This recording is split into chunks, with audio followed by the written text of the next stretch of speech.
മേഘന, good morning again. ഇന്നിപ്പോൾ നിരവധി വാർത്തകൾ തിരുവനന്തപുരത്ത് നിന്ന് നൽകാൻ ഉണ്ടാകും. പ്രത്യേകിച്ച് KGMOയുടെ OP ബഹിഷ്കരണം, ഒപ്പം നിയമസഭാ സമ്മേളനം രണ്ടാം ഘട്ടത്തിലേക്ക് കടക്കുകയാണ്. ഒപ്പം ഈ തെരഞ്ഞെടുപ്പുമായി ബന്ധപ്പെട്ട് LDFന്റെ യോഗവും ഇന്ന് ചേരുന്നുണ്ടല്ലോ. വാർത്തകൾ എങ്ങനെയാകും?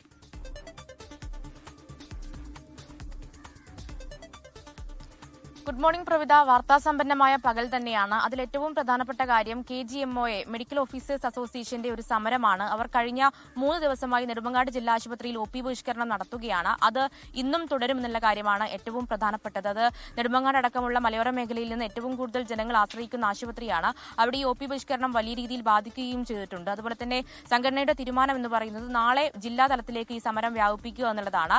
അതിൽ പ്രധാനപ്പെട്ട കാര്യം സമരാവശ്യം എന്ന് പറയുന്നതും അതിൽ ഈ സൂപ്രണ്ടിനെ കടന്നുകയറി ആക്രമിച്ചു. അതുപോലെ തന്നെ ഈ അന്വേഷണ റിപ്പോർട്ട് വരുന്നതിന് മുന്നേ തന്നെ ഡോക്ടറെ സസ്പെൻഡ് ചെയ്തു എന്നീ ആരോപണങ്ങളാണ്. എന്തായാലും അതിൽ സമരം തുടരുമെന്നുള്ളതാണ് KGMOയെ അറിയിക്കുകയും ചെയ്യുന്നത്. അതുപോലെ തന്നെ മറ്റൊരു പ്രധാനപ്പെട്ട കാര്യം നിയമസഭാ സമ്മേളനം, ബജറ്റ് സമ്മേളനത്തിന്റെ രണ്ടാം ഘട്ടം പുനരാരംഭിക്കുകയാണ്. അതിൽ ഏറ്റവും പ്രധാനപ്പെട്ടത് നേറ്റിവിറ്റി കാർഡ് അടക്കമുള്ള പൗരത്വത്തിന് ഉപയോഗിക്കാൻ പറ്റുന്ന കാർഡുമായി ബന്ധപ്പെട്ട ബിൽ ഇന്ന് നിയമസഭയിൽ അവതരിപ്പിക്കുമെന്നുള്ളതാണ്.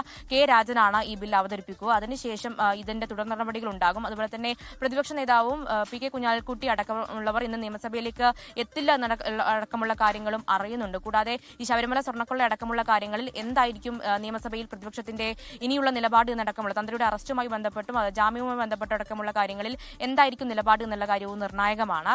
മറ്റൊരു കാര്യം എന്ന് പറയുന്നത് LDF യോഗമാണ്. ഇന്ന് തിരുവനന്തപുരത്ത് വെച്ച LDF യോഗം ചേരുകയാണ്. അതിൽ പ്രധാനപ്പെട്ട അജണ്ട എന്ന് പറയുന്നത് വരാനിരിക്കുന്ന തിരഞ്ഞെടുപ്പ് തന്നെയാണ്. തിരഞ്ഞെടുപ്പ് ഒരുക്കങ്ങൾ, അതുപോലെ തന്നെ വടക്കൻ തെക്കൻ മധ്യമേഖലാ ജാഥകളുടെ ഒരു വിശകലനം അടക്കം ഉണ്ടാകും. അതിൽ ഈ ജാഥകളൊക്കെ വിജയമെന്നുള്ളതാണ് നേരത്തെ തന്നെ മുന്നണി വിലയിരുത്തിയിട്ടുണ്ടായിരുന്നത്. അതിൽ ചർച്ചകളടക്കമുണ്ടാകും.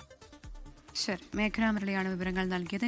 ലോകത്തെവിടെയായാലും ഏത് സമയത്തും 24 വാർത്തകളും ഓഗ്മെന്റഡ് റിയാലിറ്റി പാക്കേജുകളും എക്സ്പ്ലെയിനറുകളും വിശദമായി കാണാൻ ഞങ്ങളുടെ YouTube ചാനൽ നിങ്ങൾക്ക് സബ്സ്ക്രൈബ് ചെയ്യാം.